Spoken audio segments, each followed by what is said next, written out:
Bismillahirrahmanirrahim. Assalamualaikum warahmatullahi wabarakatuh. Apa khabar anak-anak? Jadi insya-Allah hari ini Ustazah akan menyambung pelajaran subjek Quran kita.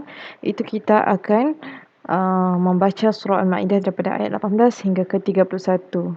Jadi hari ini kita akan mempelajari ayat kefahaman, iaitu bertemakan kisah Qabil dan Habil.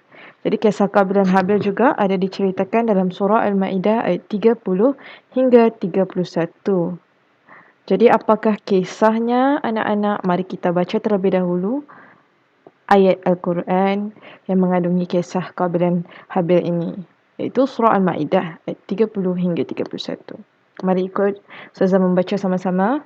A'udzu billahi minasyaitonir rajim. Bismillahirrahmanirrahim.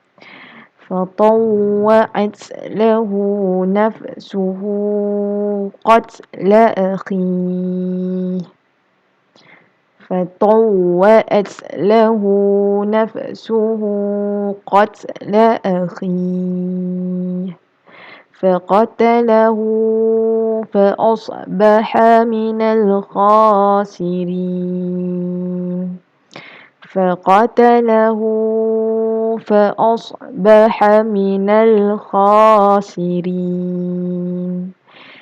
فبعث الله غرابا يبحث في الأرض فبعث الله غرابا يبحث في الأرض ليريه كيف يواري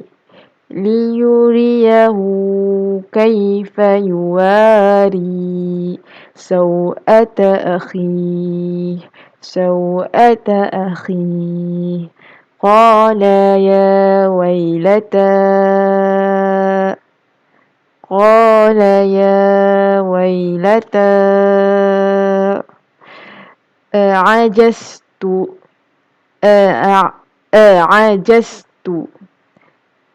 عجزت أن أكون مثل هذا الغراب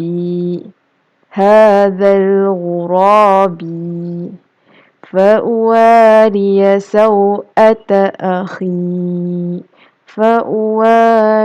سوءة أخي فأصبح من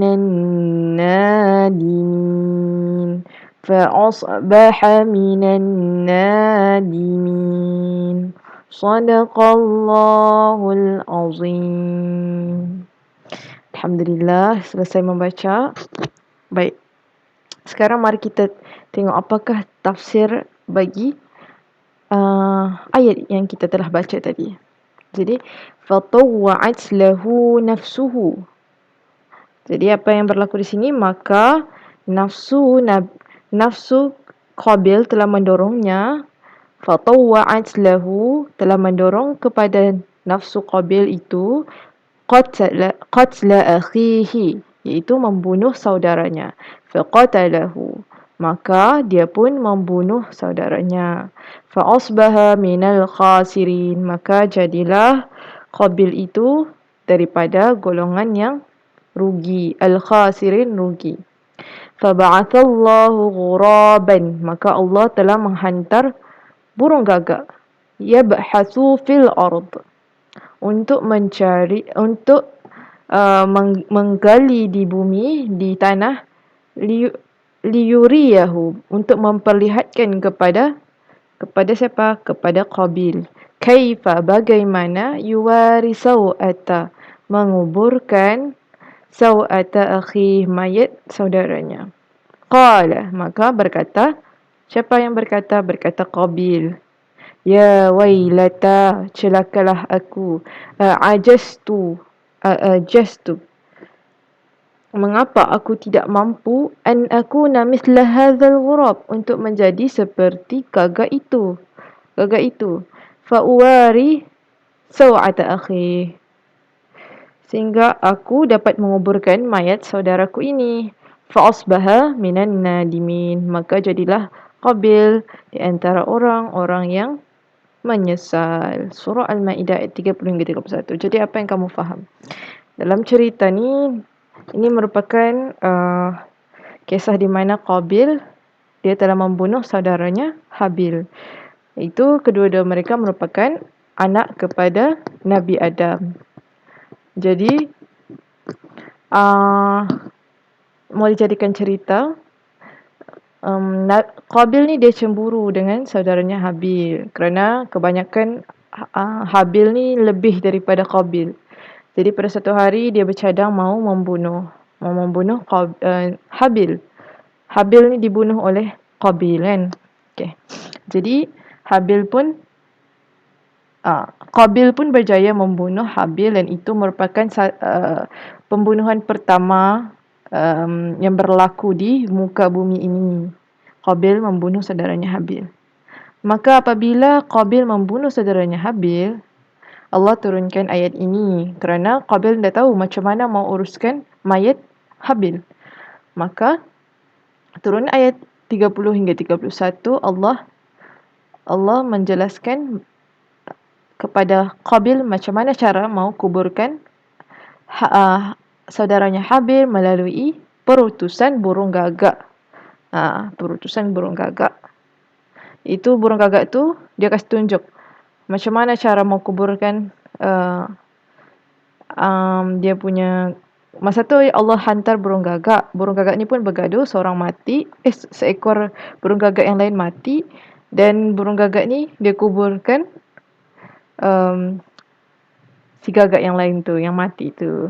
Maka macam bila Qabil tengok, kan Qabil baru je bunuh.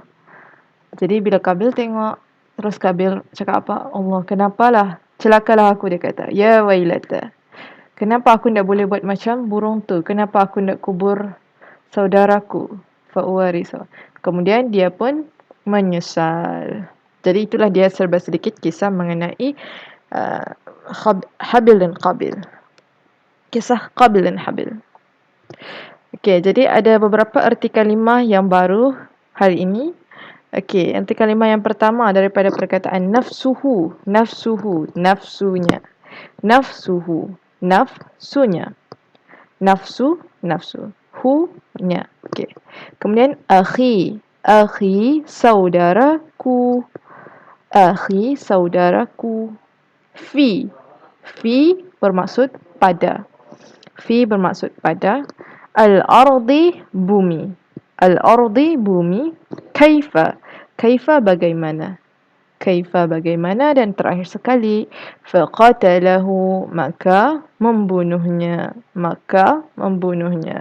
Jadi itulah serba sedikit tadi. Okey, jadi kita beralih kepada intisari ayat. Jadi apa yang kita faham daripada ayat tadi, nafsu jahat Qabil telah mendorongnya untuk membunuh saudaranya Habil, kan? Dia sebab dia jealous, sebab dia cemburu, maka nafsu yang jahat telah mendorong Qabil untuk membunuh saudaranya Habil. Kemudian Allah Subhanahu Wa Taala telah menghantar seekor burung gagak. Dia telah menggali tanah supaya diperlihatkan kepada Qabil bagaimana cara menanam mayat saudaranya. Kemudian intisari ayat ini juga mengatakan inilah pembunuhan pertama dalam sejarah manusia. The first crime. Okey, jadi pengajaran daripada ayat ini, kita hendaklah menghindarkan diri daripada sifat zalim kerana ia akan membawa kepada kehancuran bukan saja di dunia, ia juga akan membawa kehancuran kepada akhirat kita. Berfikirlah berpandukan iman sebelum melakukan pekerjaan. Baik anak-anak, itu sahaja pembelajaran kita hari ini. Ustazah harap kamu dapat menghantar rakaman audio kamu membaca surah ini dan Ustazah harap kamu dapat memahamkan serba sedikit kandungan ayat daripada surah Al-Ma'idah ayat 30 hingga 31. Wabillahi taufiq wal hidayah. Assalamualaikum warahmatullahi wabarakatuh.